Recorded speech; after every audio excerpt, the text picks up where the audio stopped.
Assalamualaikum warahmatullahi wabarakatuh. Selamat pagi anak-anakku siswa SMP Negeri 1 Todanan. Pertemuan kali ini kita akan membahas tentang sistem reproduksi manusia. Materi ini untuk kelas 9 semester 1.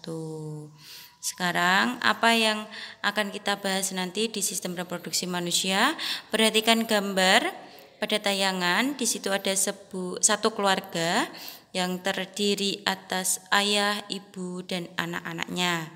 Ini misalkan kalian berada di keluarga itu atau kalian misalkan keluarga kalian sendiri. Pertanyaannya, sekarang kalian bisa berada di dunia ini itu bagaimana? Terus berapa kalian lamanya di kandungan ibu?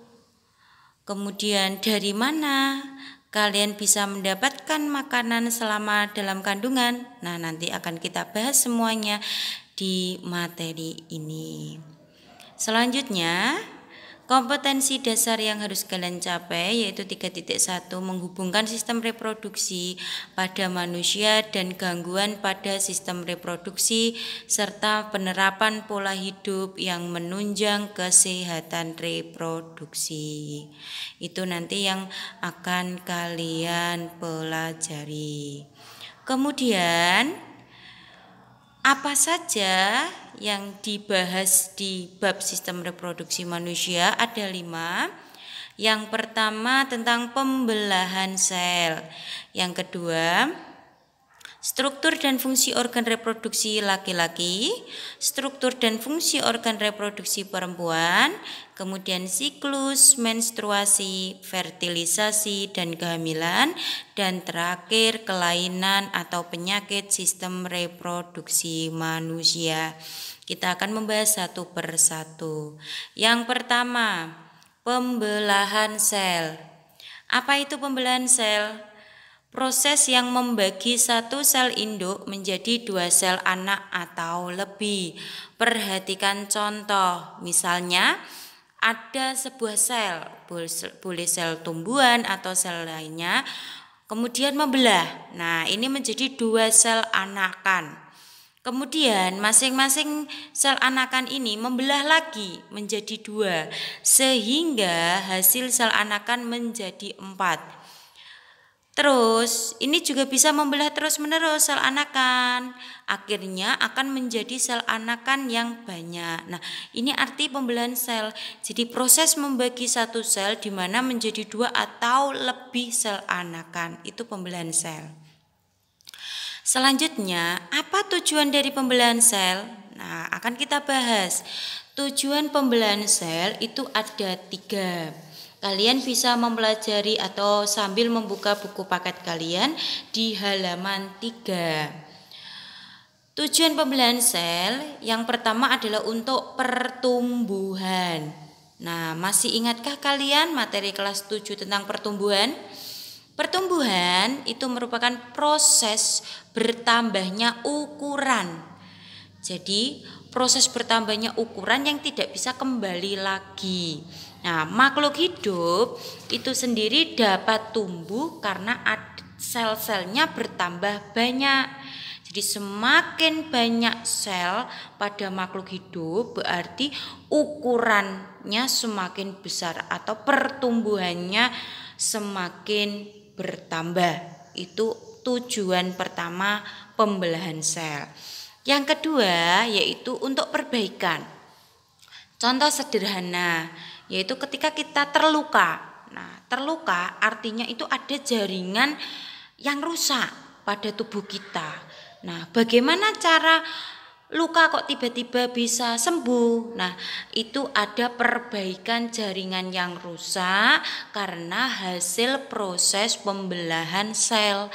Jadi, pada saat kita terluka, kemudian suatu saat kok luka itu sembuh, itu karena ada proses pembelahan sel yang terjadi di mana proses tersebut bisa memperbaiki sel yang rusak. Selanjutnya reproduksi. Nah, Kenapa tujuan sel kok salah satunya adalah reproduksi? Reproduksi itu artinya berkembang biak. Salah satu ciri makhluk hidup di mana makhluk hidup itu mengalami berkembang biak. Nah, proses berkembang biak itu memerlukan sel kelamin. Sehingga sel kelamin itu digunakan untuk membentuk individu baru. Nah, proses pembentukan sel kelamin itu diperlukan pembelahan sel. Maka tujuan pembelahan sel secara garis besar ada 3 untuk pertumbuhan, perbaikan, dan reproduksi. Selanjutnya, nah sekarang kita bahas tentang jenis-jenis pembelahan sel. Jenis-jenis pembelahan sel itu ada 2, pembelahan mitosis dan pembelahan meiosis. Kita bahas satu persatu tentang pembelahan sel. Yang pertama pembelahan mitosis. Apa itu pembelahan mitosis? Yaitu pembelahan yang terjadi pada sel-sel tubuh atau sel somatik makhluk hidup. Jadi sel pada tubuh kita, baik hewan, tumbuhan maupun manusia, itu pembelahannya mitosis. Kemudian tipe pembelahan sel yang menghasilkan 2 sel anakan. Ada tipe pembelahan selnya menghasilkan 2 sel anakan, di mana sel anakannya memiliki karakter yang identik secara genetik dengan sel induknya atau bersifat diploid. Jadi sifat anakannya itu identik sama dengan induknya. Kemudian tujuannya adalah untuk pertumbuhan. Contoh, perhatikan, ini ada pembelahan mitosis, ada sel, misalnya sel ini bersifat diploid. Diploid itu 2N. Sel diploid itu sel yang kromosom yang berpasangan. Kromosom itu adalah materi genetik yang mewariskan sifat. Nah, ini contohnya. Ada sel bersifat diploid membelah secara mitosis. Hasilnya tadi 2 anakan. Lah di sini juga 2 anakan. Sifatnya harus identik atau sama dengan induknya. Nah, induknya bersifat 2N, maka anaknya juga harus bersifat 2N atau diploid. Ini contoh mitosis. Kemudian fase-fase pembelahan mitosis. Jadi ada fase-fase pembelahan mitosis, di antaranya ada ada profase, metafase, anafase, dan telofase. Masing-masing fase itu ada tahapannya tersendiri atau ada ciri khasnya tersendiri. Pada profase, membran inti mulai rusak menjadi bagian kecil, benang-benang kromatin memadat menjadi kromosom. Dilanjutkan tahap metafase, kromosom berjejer pada bidang pembelahan. Nah, itu dilihat ada bidang pembelahan. Anafase, kromatid dari setiap pasangan memisah menuju kutub berlawanan. Akhir dari anafase, kedua kutub sel memiliki kromosom yang jumlahnya sama. Dan tahap telofase, membran inti mulai kembali bergabung, kromosom mulai meregam. Jadi itu adalah tahap atau fase-fase pembelahan mitosis. Selanjutnya, yang kedua adalah pembelahan meiosis. Untuk pembelahan meiosis, yaitu pembelahan yang terjadi pada sel kelamin. Jadi hanya pada sel kelamin atau sel gamet namanya. Kemudian pembelahan ini menghasilkan 4. Kalau tadi mitosis menghasilkan 2 sel anakan, kalau meiosis ini menghasilkan 4 sel anakan. Di mana masing-masing sel anakan memiliki separuh dari jumlah kromosom sel induk atau bersifat haploid. Kemudian terdiri 2 tahap, meiosis 1 dan meiosis 2. Tujuannya untuk pembentukan sel kelamin atau sel gamet. Mari kita perhatikan contoh. Ingat tadi pengertiannya meiosis, yaitu dia menghasilkan 4 sel anakan. Sifat selnya hanya separuh dari jumlah kromosom induknya. Ini contoh, ada induk bersifat diploid atau 2N. Nah, kemudian membelah. Ingat tahapannya ada dua, ada meiosis 1 dan meiosis 2. Ini membelah meiosis 1 dulu, menghasilkan 2 sel. Nah, kemudian membelah meiosis 2. Kemudian akhirnya menghasilkan 4 sel anakan, di mana masing-masing sel anakan ini bersifat N atau haploid, separuh dari induknya. Induknya 2N, maka separuh dari 2N itu N atau bersifat haploid. Dan jumlahnya anaknya ada 4. Itu contoh meiosis. Kemudian fase pembelahannya, karena ada meiosis 1 dan meiosis 2, maka tahapan atau fasenya juga ada profase 1, metafase 1, anafase 1, telofase 1. Ini pada meiosis 1. Kemudian pada meiosis 2 ada profase 2, metafase 2, anafase 2, dan telofase 2. Masing-masing fase sudah ada ciri khas masing-masing. Kalian bisa membuka sumber buku paket kalian di halaman 6. Itu juga ada. Itu untuk fase pembelahan meiosis ya anak-anak. Selanjutnya, pembelahan sel sudah berakhir. Jadi tadi pembelahan sel pengertiannya apa, tujuannya apa, jenis-jenisnya apa sudah kita bahas. Maka kita lanjutkan tentang struktur dan fungsi organ reproduksi laki-laki. Ada 2 hal yang harus kita bahas nanti. Yang pertama tentang organ reproduksi, berarti pada laki-laki, dan tentang spermatogenesis. Yang pertama organ reproduksi laki-laki. Kita akan membahas bagian-bagian organ reproduksi laki-laki.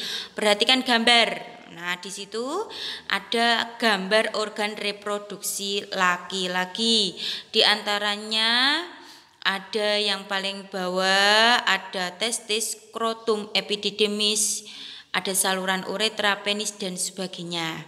Nah, bagaimana fungsi dari organ reproduksi laki-laki?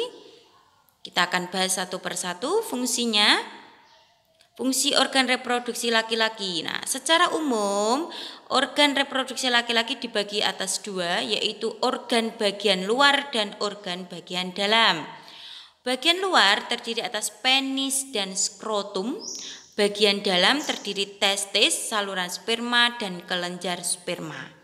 Kita bahas satu persatu fungsinya. Penis, yaitu bagian luar tadi, sebagai saluran kencing dan saluran sperma. Skrotum menjaga suhu testis agar sesuai untuk produksi sperma. Testis produksi untuk memproduksi sperma dan hormon testosteron. Kemudian saluran sperma ini sudah masuk bagian dalam, testis tadi juga masuk bagian dalam. Saluran sperma ada epididymis, vas deferens, dan uretra. Epididymis pematangan sperma dan penyimpanan sementara sperma.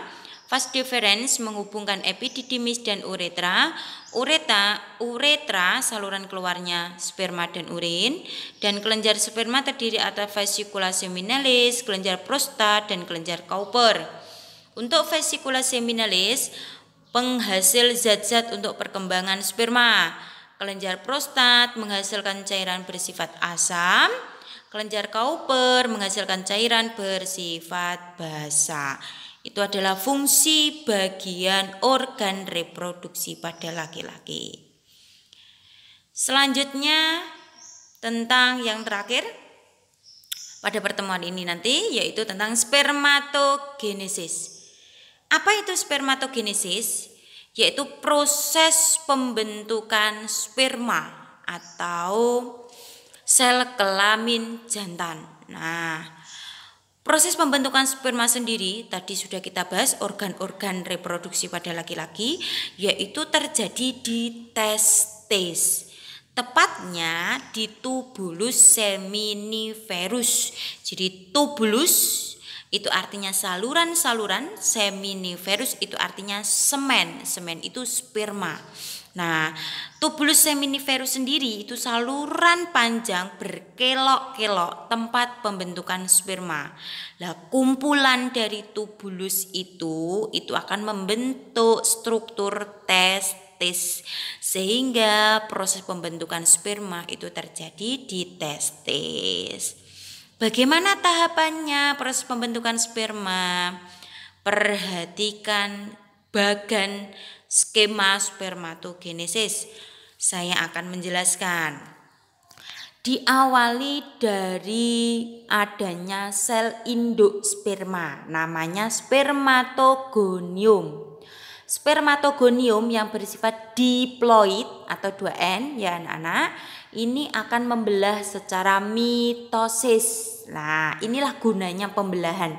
Kalian belajar pembelahan nanti digunakan dalam proses seperti ini, spermatogenesis. Jadi saya ulangi, spermatogonium yang bersifat diploid membelah secara mitosis menghasilkan spermatosit primer yang bersifat diploid. Kenapa diploid? Nah, masih ingat tentang pembelahan mitosis ya? Tidak usah saya ulangi. Selanjutnya, spermatosit primer akan membelah secara meiosis 1 menghasilkan 2 sel anakan, yaitu spermatosit sekunder yang bersifat haploid. Kemudian masing-masing sel anakan spermatosit sekunder membelah secara meiosis 2 menghasilkan 2 sel anakan masing-masing, yaitu spermatid atau haploid, bersifat haploid maksudnya. Kemudian spermatid yang bersifat haploid tadi berdiferensiasi. Apa itu berdiferensiasi? Berkembang menjadi sel sperma atau yang bersifat haploid. Nah, akhirnya akan terbentuk 4 sel sperma yang sudah matang. Jadi kesimpulannya spermatogenesis proses pembentukan sel sperma yang menghasilkan 4 sel sperma yang telah matang atau spermatozoa yang bersifat haploid atau N. Nah, itu proses spermatogenesis. Selanjutnya, nah ternyata materi kita untuk pertemuan kali ini sampai spermatogenesis dulu. Ada tugas dari Bu Anis. Yang pertama, tugas 1, tulislah perbedaan pembelahan mitosis dan meiosis dalam tabel berikut. Tadi sudah kita bahas tentang pembelahan mitosis meiosis. Sekarang tugas kalian bedakan apa itu mitosis meiosis dalam bentuk tabel. Ada jumlah sel anakan, bagaimana mitosis meiosis, sifat selnya anakan bagaimana, jumlah kromosom anaknya tadi bagaimana, tempat terjadinya di mana, jumlah pembelahnya bagaimana, dan tujuannya. Itu tugas 1 anak-anak. Kemudian tugas 2 berhubungan tentang organ reproduksi laki-laki. Setelah kalian mempelajari organ reproduksi laki-laki, lengkapi gambar 1.4 berikut. Tulis dalam buku catatan kalian. Ini ada gambar, tadi sudah saya jelaskan, di awal juga sudah ada gambarnya. Kemudian kalau pengen lebih jelasnya bagaimana struktur organ reproduksi laki-laki, silakan kalian buka referensi buku paket halaman 9. Tugas 3, silakan baca dan pelajari materi selanjutnya tentang fungsi dan organ reproduksi pada wanita, siklus menstruasi, fertilisasi, dan kehamilan dari berbagai sumber, baik di buku paket kalian ataupun dari internet. Kalau buku paket, silakan kalian dibuka atau dipelajari, dibaca materinya mulai halaman 15 sampai dengan halaman 29. Nah, itu harus dibaca, dipelajari untuk pertemuan selanjutnya. Itu ya anak-anak. pertemuan kita hari ini. Jadi tadi sudah kita bahas tentang pembelahan sel, organ reproduksi pada laki-laki, serta proses spermatogenesis. Untuk materi selanjutnya kita akan bertemu dan berjumpa lagi pertemuan selanjutnya. Cukup sekian dari Bu Anis tentang materi sistem reproduksi, subbab pembelahan sel dan organ reproduksi pada laki-laki. Cukup sekian, terima kasih. Semoga kalian bisa mempelajari dengan baik, bisa belajar dengan baik, dan bisa selalu menjaga kesehatan dimanapun kalian berada. Terima kasih anak-anakku. Wassalamualaikum warahmatullahi wabarakatuh.